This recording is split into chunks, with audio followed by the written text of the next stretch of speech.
जय गुरु जी। संगत जी, एक छोटा सा सत्संग आज फिर मैं आपके लिए शेयर करने जा रहा हूँ।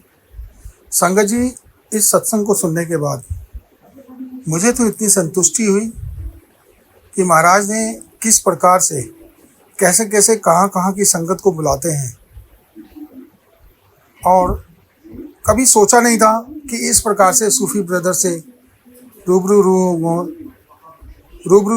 होने का मौका दिया महाराज ने।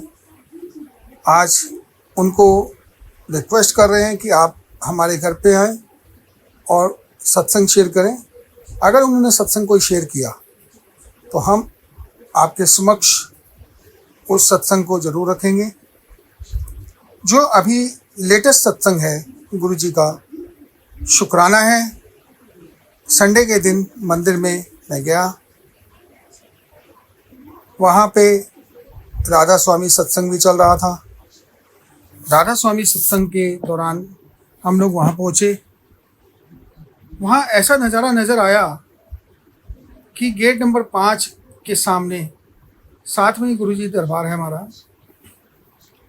गुरुजी की इतनी फ्रेगनेस महसूस हुई और सामने से जो राधा स्वामी सत्संग जी के महाराज हैं वो नज़र आए।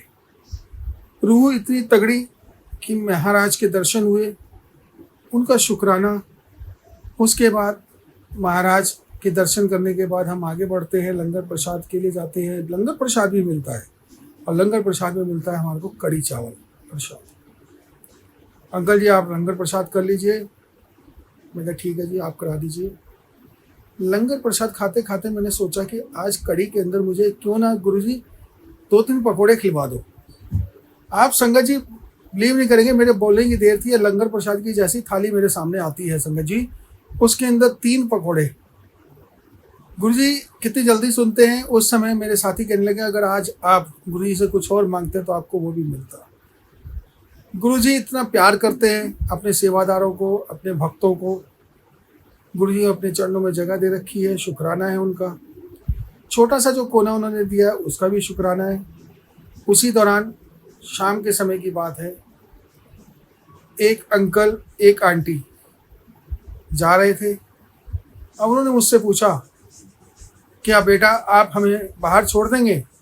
मैंने उनको कहा आंटी जी अंकल जी मैं ज़रूर छोड़ता अगर मेरी गाड़ी में लंगर प्रसाद ना होता तो। मेरी गाड़ी में जगह नहीं है, आप दूसरी गाड़ी में आ जाइए। मेरे को उस समय ऐसे लगा जैसे भगवान नारायण और गुरु महाराज खुद सामने खड़े होकर पूछ रहे हो मुझसे। और उस समय इतना धक्का लगा कि जो फ्रेगनेस उस समय मेरे को महसूस हुई वो फ्रेगनेस मेरे को दोबारा महसूस नहीं हुई।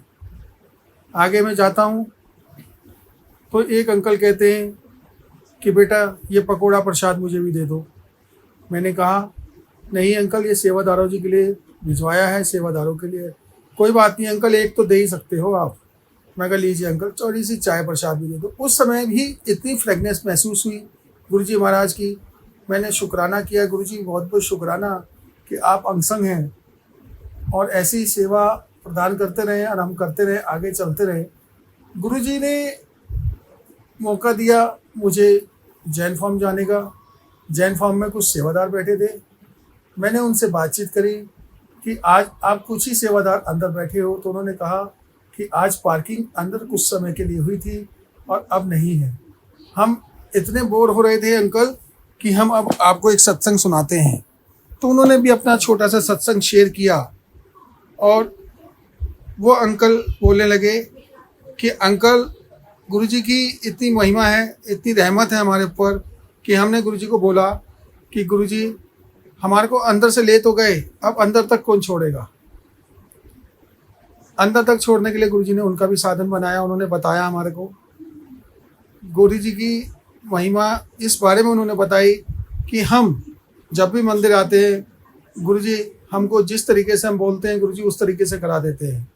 अंकल आंटी ने बताया कि गुरुजी साक्षात हमारे को नज़र आते हैं, हमसे बातें भी करते हैं। अंकल आंटी कहने लगे कि आने वाले दिनों में और रश बढ़ेगा, ये गुरुजी ने उनको बताया है। लेकिन वही वाली बात उन्होंने आगे बोली कि मुट्ठी भर संगत जो संगत है वो मुट्ठी भरी है। भीड़ भड़क्के में, भेड़ चाल में आज की डेट में हर कोई आ रहा है, लेकिन समझने के लिए, समझाने के लिए, दुखों को दूर करने के लिए मैं आज भी उनके लिए स्वच्छ खड़ा रहता हूँ, गुरु जी ने कहा। और जो जिसको ज़्यादा ब्लेस करना है मैं पहले उसी को ब्लेस करता हूँ। महाराज को पता है किसको ज़्यादा ज़रूरत है, महाराज उन्हीं को ब्लेस करते हैं। वो अंकल आंटी बता रहे थे कि हम कुछ दिन पहले, मेरी आंटी हॉस्पिटल में थी और हॉस्पिटल में जब उनको डॉक्टरों ने जवाब दिया तो मैंने कहा नहीं, मेरे गुरुजी मुझे बचा लेंगे। तो अंकल ने एक स्वरूप ला के उनको, पॉकेट स्वरूप उनको दिया और पॉकेट स्वरूप उनके पास रखा। और आंटी 48 घंटे बाद, जो कि उन्होंने बताया था कि 48 घंटे बाद एकदम ठीक ठाक हो गई। सारे डॉक्टर्स हैरान परेशान कि जिनके लिए हमने कुछ घंटे सहमत किए थे, इनको दोबारा ब्लेसिंग मिल गई है। ये कहाँ, ऐसी कौन सी रूह है जो इतनी फ्रेगनेस अस्पताल में भी आ रही है। उन्होंने जब बताया तो मेरे रोंगटे खड़े हो गए। मैंने कहा कि आज मुझे मौका मिला है, मैं एक बार इन अंकल आंटी का भी शुक्राना करूं कि उन्होंने इस प्रकार का मुझे बताया और इस उम्र में भी उनको नया जीवन दिया। और आंटी एकदम स्वस्थ होके मंदिर में माथा टेकने आई और उन्होंने लंगर प्रसाद ग्रहण किया। लंगर प्रसाद ग्रहण करने के बाद पार्किंग में आने के बाद वो सीधा अपने जैन फॉर्म में गई। जैन फॉर्म में पार्किंग से गाड़ी उठाई और हमारे को बोला, जय गुरु जी अंकल, शुक्राना आप लोगों का, आप लोगों के साथ हमने ये सत्संग शेयर किया। मैंने कहा आंटी जी आपका भी शुक्राना, अंकल जी आपका भी शुक्राना। उन्होंने कहा जा बेटे जीता रह, तू भी ऐश कर। वो शब्द सुन के थोड़ा सा रोंगटा खड़ा हुआ। मैंने कहा गुरु जी आपका बहुत बहुत शुक्राना, शुक्राना। जय गुरु जी, जय गुरु जी, जय गुरु जी।